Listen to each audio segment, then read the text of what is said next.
Hello नमस्कार शुभ सकाळ मंडळी, कसे आहात? आजच्या सुंदर गोड दिवसाच्या तुम्हाला सुंदर सुंदर शुभेच्छा। तर ठरलं तर मागच्या 24 फेब्रुवारीच्या भागात म्हणजे आज काय झालं माहितीये का? चला सांगते। सुरुवात होते प्रियापासून। प्रिया सुभेदारांच्या घरी येते तिच्या कल्पना मामीला मस्का मारण्यासाठी। तेव्हा सायली तिचं स्वागत करते। सायली तिला दारात बघून म्हणते, अगं प्रिया ये ये ये प्रिया ये। तेव्हा प्रिया म्हणते, अरे वा, तू चक्क माझं स्वागत करतेस, मला वाटलं तू मला बाहेर हकलशील, अर्जुनच्या आयुष्यातून हकललंस तसं। त्यावर सायली म्हणते, तू यांच्या आयुष्याचा भाग कधी नव्हतीसच प्रिया। हा, तू भरपूर कटकारस्थानं केले या घराची सून होण्यासाठी, पण मी तुला आधीच सांगितलं होतं की जिंकणार तर मीच आहे। त्यावर आता प्रिया चिडून तिला म्हणते की दर्जा तर मोलकरणीचाच आहे ना, आता जेव्हा मी पाहुणी म्हणून कॉफी मागेल तेव्हा ती तुलाच सर्व करावी लागेल। आता यावर सायलीला प्रियाला खूप उत्तर द्यायचं असतं, पण तेवढ्यात तिचं लक्ष दारात उभ्या असलेल्या प्रतिमा आत्याकडे जातं। आणि आपण आपल्या आयुष्यात प्रॉब्लेम्सला जसं इग्नोर केलं पाहिजे तसं सायली प्रियाला इग्नोर करते आणि प्रतिमा आत्याकडे जाते। अरे वा प्रतिमा आत्या, तुम्ही पण आलात, मला वाटलं प्रिया एकटीच आलीये। त्यावर प्रतिमा आत्या म्हणतात, अगं नाही, आम्ही सोबतच आलो, पण बागेत मोगऱ्याला छान बहर आलाय, त्यामुळे जरा वेळ लागला। आता सायली प्रतिमा आत्याला नमस्कार करते। त्यावर प्रतिमा आत्या तिला सुखी राहा असा आशीर्वाद देतात। तर सायली म्हणते की माझं सुख मला तुम्हीच तर मिळवून दिलंय ना। या मायलेकीचं बॉन्डिंग किती छान दाखवलं इथे। त्यांच्यात कुठलं नातं आहे हे त्यांना माहित नाहीये, पण तरीही त्यांच्यातली ममतेची ओढ त्यांना एकमेकांकडे खेचत असते। आता सायली आणि प्रतिमा आत्या थोडा वेळ मायेनं एकमेकांकडे अशाच पाहत असतात आणि तिकडे हे पाहून तन्वीचा मात्र जळफळाट होत असतो। तेवढ्यात तिथे कल्पना मामी येतात आणि त्या प्रियाला पाहून फार खुश होतात। त्या म्हणतात, अरे तन्वी ये बाळा, ये ये। ते तिला बोलवतात आणि नंतर प्रतिमाकडे त्यांचं लक्ष जातं, पण त्या सायलीशी बोलत असतात म्हणून त्या जरा शांत होतात आणि पुन्हा तन्वीला सोफ्यावर बसायला सांगतात आणि प्रतिमालाही बसायला सांगतात। आता थोडा वेळ त्या दोघांमध्ये शांतता असते। त्यानंतर प्रतिमा आत्या म्हणतात की मला माहिती आहे कल्पना, लग्नात जे काही झालं त्यानंतर तुम्ही सगळे माझ्यावर खूप चिडले असाल। आता कल्पना मामी त्यावर म्हणतात, अगं प्रतिमा, असं काही नाहीये, त्या दिवशी तू काही नसती बोललीस तरी अर्जुनने त्याच्या मनासारखंच केलं असतं। आता कल्पना मामींना एवढं सगळं कळतंय, मग सायली आणि अर्जुनचं मन का नाही कळत आहे देव जाणे। प्रतिमा आत्या म्हणतात की आपल्यातलं नातं इतकं कमकुवत नाहीये, ते आपण इतक्या सहजासहजी तुटू द्यायचं नाहीये।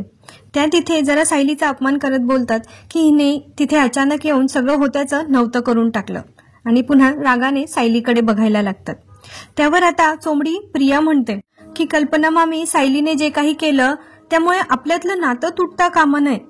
मी आईलाही तेच सांगितलं, बाबा तर खूप चिडले होते अगं, पण मीच नंतर त्यांना समजवलं की आईचं माहेर तुटू देऊ नका, आईला तिथे जाण्याची परवानगी द्या। आता इथे प्रतिमा आत्या जरा साशंक मनाने प्रियाकडे बघतात, कारण हे तर प्रिया नव्हती बोललेली, हे तर सुमन काकी बोलल्या होत्या, पण त्या तिथे काही बोलत नाही।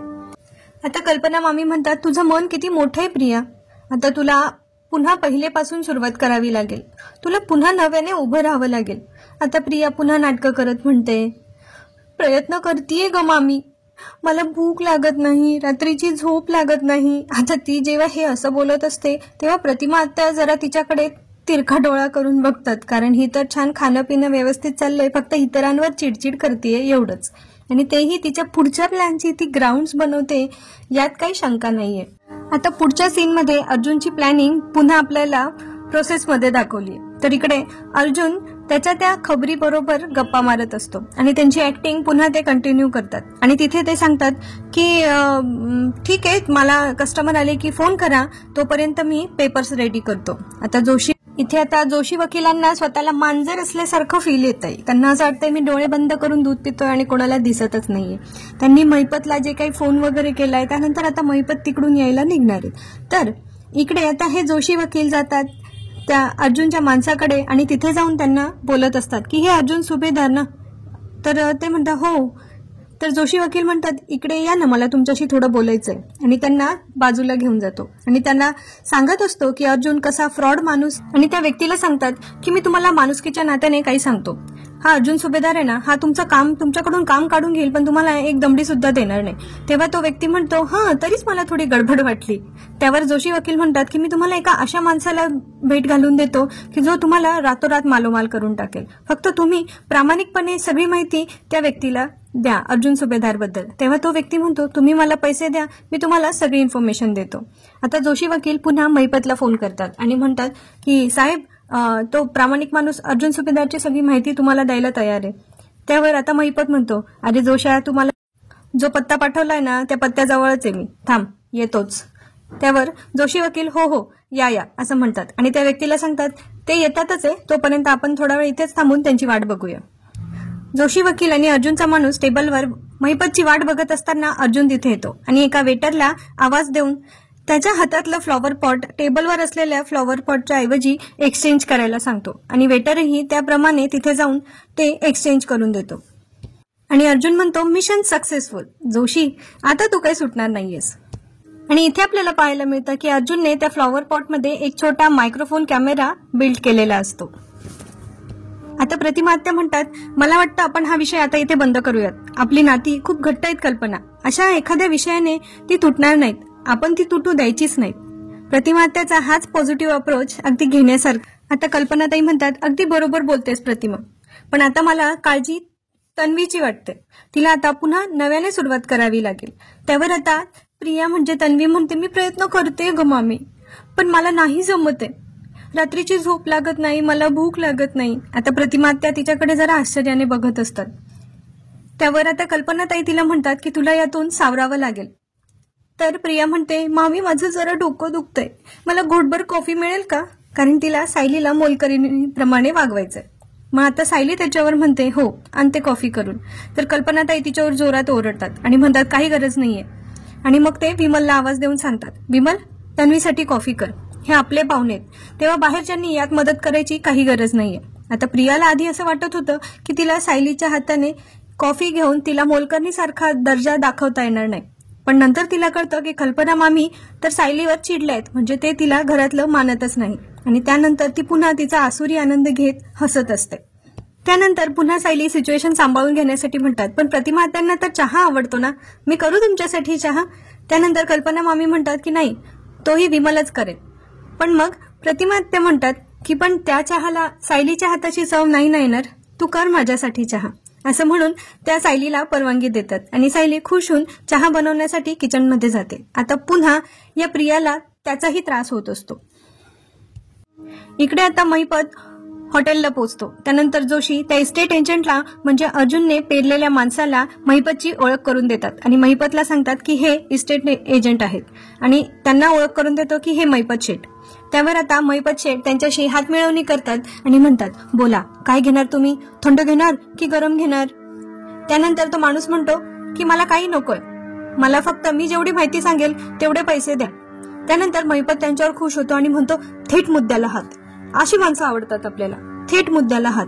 आणि नंतर तो पैशांनी भरलेली ब्रीफकेस त्या माणसासमोर उघडतो आणि आता महिपत म्हणतो, मी पण थेट मुद्द्याला हात घालतो, हे पा, हे सगळे तुमचे, या बदल्यात काय करायचंय, फक्त अर्जुन सुभेदारची जी काही इलिगल प्रॉपर्टी आहे आणि जे काही त्याची माहिती असेल ती फक्त आम्हाला येऊन प्रामाणिकपणे सांगायची आणि त्या बदल्यात तुम्हाला काय मिळेल माहितीये का? हे तर मिळेलच, पण आमच्या नवीन कन्स्ट्रक्शन साईटवर 11व्या मजल्यावर 3 BHK flat with double parking तुमची, असं तो त्याला अमिष दाखवत असतो. इथे महिपतला वाटतंय की तो अर्जुनला फसवतोय, पण त्याला माहितीच नाहीये की अर्जुनचा हा ट्रॅप. आता तो त्या माणसाला सांगतो की ते पण आणि हे पण उचला. त्यावर तो व्यक्ती म्हणतो, या मोबदल्यात तर मी तुम्हाला हवी ती माहिती देईन, येतो. आता महिपत शेठ त्यांना हसून बाय करतात. आता महिपत इथे त्या जोशी वकिलांना म्हणतो, जोशा आज मी तुझ्यावर लय खुश आहे, तुझ्यासारखा माणूस मी पाहिलाय तेव्हापासून माझा फायदा आणि फायदाच होतोय. त्यावर जोशी वकील म्हणतात, माझी सगळी हुशारी तुमच्यासाठीच आहे साहेब. त्यावर आता महिपत हसतो आणि म्हणतो, बघ त्या अर्जुन सुभेदाराला आता कसं लटकवतो बघ मी. नंतर महिपत वेटरला ड्रिंक आणायला सांगतात आणि नंतर जोशीला म्हणतात की माझ्या मुलीला तो अर्जुन सुभेदार फासावर लटकवायला चालला होता, आता त्याचा असा काटा काढणार आहे ना, मी असा काटा काढणार आहे ना. त्यावर आता जोशी वकील म्हणतात की मी तुमच्या मुलीला फासावर लटकवू देईल, बघा आता त्या मधुकर पाटलाला मी आता कसा त्याची बेल रद्द करून त्याला जेलमध्ये पाठवत होते. त्यावर महिपत म्हणतात की हो, तू त्या मधुकर पाटलाला जेलमध्ये पाठव, मी त्या अर्जुन सुभेदाराचा काटा काढतो. आणि असं म्हणून ते ड्रिंक. आता इकडे सुभेदारांच्या घरी प्रिया किचनमध्ये जाते जेव्हा सायली किचनमध्ये स्वयंपाक करत असते आणि प्रिया तिला म्हणते, सायली मला वाटलं तुला या घरात मोलकरणीचा तरी दर्जा आहे, पण तेवढी तुझी लायकी नाहीये. या घरातल्यांसाठी मी जवळची आहे आणि तू परकी आहे. त्यानंतर सायली त्यांना म्हणते की कोणाची काय जागा आहे हे तू आम्हाला सांगण्याची गरज नाही आहे. जा तू बाहेर जाऊन बेस, मला माझं काम करू दे. आता प्रियाला आठवत असतं की कसं त्या प्रतिमाने सायलीची बाजू घेतली होती. त्यानंतर ती सायलीला सुनवायला जाते आणि तिला सांगते मी तर फक्त कॉफीचा कप ठेवायला आले होते. तुला माहिती आहे या कॉफीच्या मगची पण किंमत या घरात तुझ्यापेक्षा जास्त आहे. तो जर फुटला तर या घरातल्या लोकांना दुःख होईल, पण तू जगलीस काय किंवा मेलीस काय कोणाला काही फरक पडत नाही. आता सायली तिला पूर्णपणे इग्नोर करत असते. त्यानंतर प्रिया तिला म्हणते की माझा हात धर, पण सायली तिच्याकडे लक्ष देत नाही. तेव्हा प्रिया जबरदस्तीने सायलीच्या हातात तिचा हात देऊन तो तव्यावर धरते आणि स्वतःचाच हात भाजून घेते. आता सायली तिला भरपूर अडवण्याचा प्रयत्न करते, पण त्या नीच प्रियेमुळे सायलीचं काही चालत नाही. त्यानंतर सगळे तिकडे गोळा होतात आणि कल्पना मामी आता तिकडे येऊन सायलीला म्हणत असतात की सायली तुला काही लाज वाटते का. त्यावर आता प्रिया सांगत असते की सायलीने कसा तिच्यावरचा राग काढण्यासाठी तिचा हात त्या गरम तव्यावर धरला आणि तिचा हात भाजून घेतला. त्यानंतर कल्पनाताईंना खरं तर ह्या गोष्टीवर विश्वास बसायला नको होता, कारण गेली 1.5-2 वर्ष ते सायलीला ओळखतायत, पण तरी ते सायलीला बोलायला लागतात. प्रतिमा आत्याला यात जरा काळबेरं वाटतं. आता कल्पनाताई प्रियाला मलम लावण्यासाठी तिथून जातात आणि मलम घेण्यासाठी जातात. तेव्हा प्रतिमा आत्या तिला खरंच विचारतात की तुला खरंच सायलीने तुझा हात भाजलाय का. त्यावर प्रियाला तिचा राग येतो आणि त्या म्हणतात मग मी मुद्दाम माझा हात भाजून घेतलाय असं म्हणायचंय. वरती नाटकं करत म्हणते की आई मला खूप दुखतंय, मला खूप दुखतंय. आता प्रतिमा आत्याला थोडंसं मनात शंका येत असते की हे सायलीने केलेलं नसेल, पण तरी त्या तन्वीची काळजी करत असतात. आता इथे कल्पनाताई प्रियासाठी मलम घेऊन आलेल्या असतात आणि त्या तिला प्रेमाने डायनिंग टेबलवर बसून मलम लावत असतात.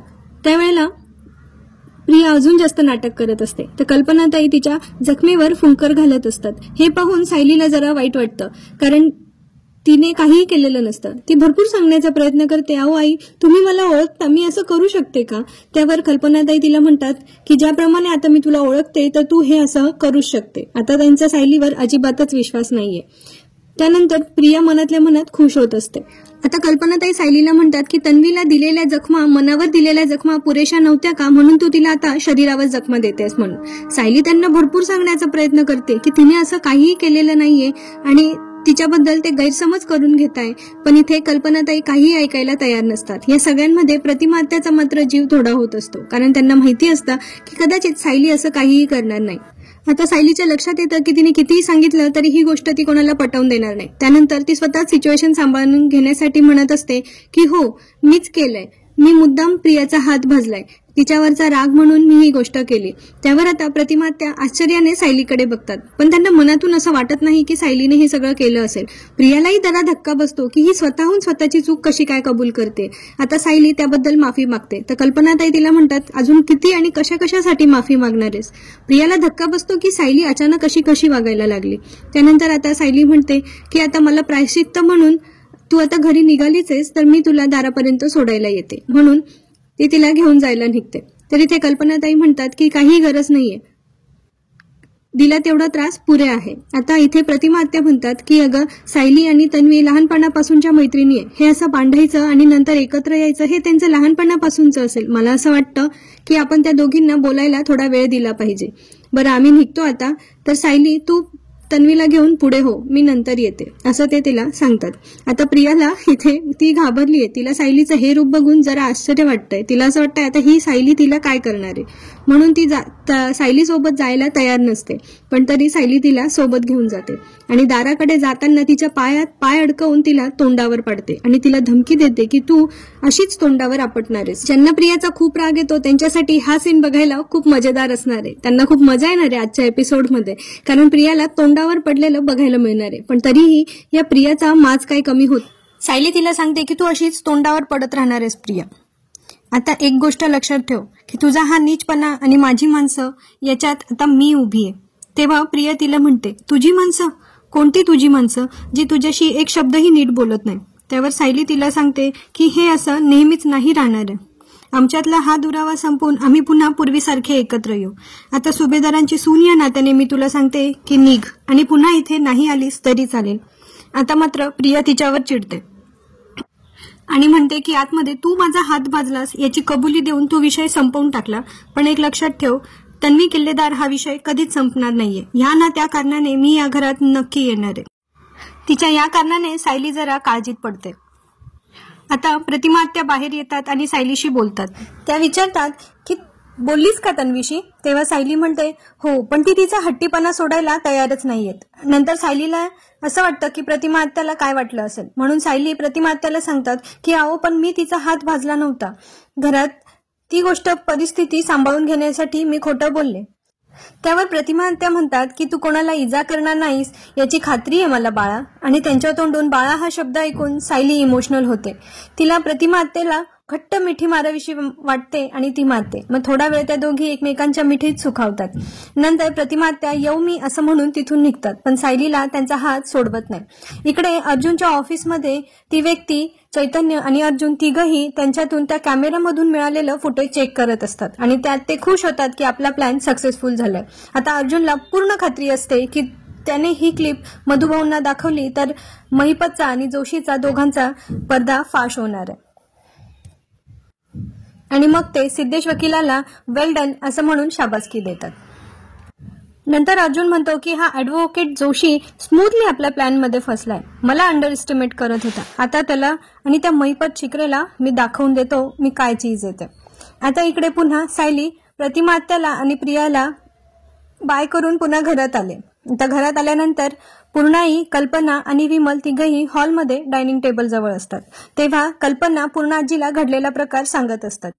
आता कल्पनाताई सायली घरात गेल्यावर तिला म्हणतात हे सगळं काय होतं? त्यावर पूर्ण आजी म्हणतात तिच्याकडून काही उत्तर मिळणार नाहीये, तू कशाला उगाच तुझा वेळ वाया घालवते. त्यावर कल्पनाताई म्हणतात पण हिला अशा वागणुकीची काहीच शिक्षा मिळणार नाहीये का? त्यावर पूर्ण आजी म्हणतात मिळणार ना, आज तू दिवसभर स्वयंपाकघर वापरायचं नाहीयेस. त्यावर सायली म्हणते की अहो पूर्णाजी माझा स्वयंपाक व्हायचा आहे अजून. त्यावर पूर्णाजी म्हणतात की तुम्ही उपाशी राहा नाहीतर बाहेरून मागवा, आम्हाला काहीही फरक पडत नाही, फक्त मी जे सांगितलंय तेच ऐकायचं आणि घरात इतरांनी पण लक्षात ठेवायचं की यापुढे तन्वीला या घरात मानानेच वागवायचं. आणि त्या विमलला सांगतात की तू स्वयंपाकाला लाग. विमलताईंना इथे थोडं वाईट वाटतं पण त्या पूर्ण आजीला हो म्हणतात. तितक्यात अश्विन तिथे येतो आणि तो विचारतो काही झालंय का मम्मा, तन्वी आली होती. आता बहुतेक अश्विनला हे सगळं कळाल्यानंतर त्याच्या मनात सायलीबद्दलचा राग अजूनच वाढणार आहे. आता सायलीला या सगळ्या गोष्टींनी ती खूप इमोशनल होत असते आणि तिला थोडं रडायलाही येत असतं, पण तिला माहितीये की एक ना एक दिवस हे सगळं संपणार आहे.